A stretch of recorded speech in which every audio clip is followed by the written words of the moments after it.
அல்லாஹ்வுடைய பாதையில் வெட்டப்பட்டு ஷஹீதாக வெட்டப்படுகிற பொழுது பூமியில ஒரு சொட்டு ரத்தம் முழுவதற்கு முன்னால் அவனுடைய பாவங்கள் எல்லாம் மன்னிக்கப்படும். ஆனால் அல்லாஹ்வுடைய தூதர் சொன்னார்கள், இல்ல தைன், கடனை தவிர கடன் மன்னிக்கப்படாது. அவன் கொல்லப்பட்டு மீண்டும் உயிர் கொடுக்கப்பட்டு மீண்டும் கொல்லப்பட்டு மீண்டும் உயிர் கொடுக்கப்பட்டு மீண்டும் அல்லாஹ்வுடைய பாதையில் ஷஹீதானாலும் அவனுடைய கடன் நிறைவேற்றப்படாத வரை அவன் சொர்க்கம் செல்ல மாட்டான் என்று சொன்னார்கள் ஸல்லல்லாஹு அலைஹி வஸல்லம். நஸாயி பதிவு செய்திருக்கிறார்கள்.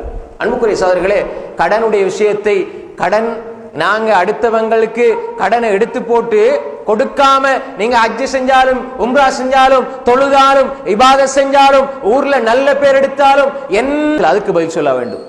ஏமாற்றினவர்கள் நாளை மறுமையில் அல்லாஹ்வுக்கு முன்னால் நிறுத்தப்பட்டு அல்லாஹ்வுடைய நீதிமன்றத்திலே தண்டிக்கப்படுவார்கள். அல்லாஹ்வுக்கு முன்னால் இந்த மனிதன் மன்னிக்கவில்லை என்றால் அவன் சொர்க்கம் செல்ல முடியாது. நாங்க விளையாடி கொண்டிருக்கிறோம் கடனுடைய விஷயத்தில். சர்வசாதாரணம். நாங்க கடன் எடுத்து வச்சுட்டு இங்கால தர்மம் செஞ்சா அங்கால கொடுத்தா 4 பேருக்கு செலவழிச்சா எல்லாம் சரியாயிரும் நினைக்கிறோம். இல்லை, அல்லாஹ் மன்னிக்க மாட்டான். அல்லாஹ்வுக்கு அது ஹராம்.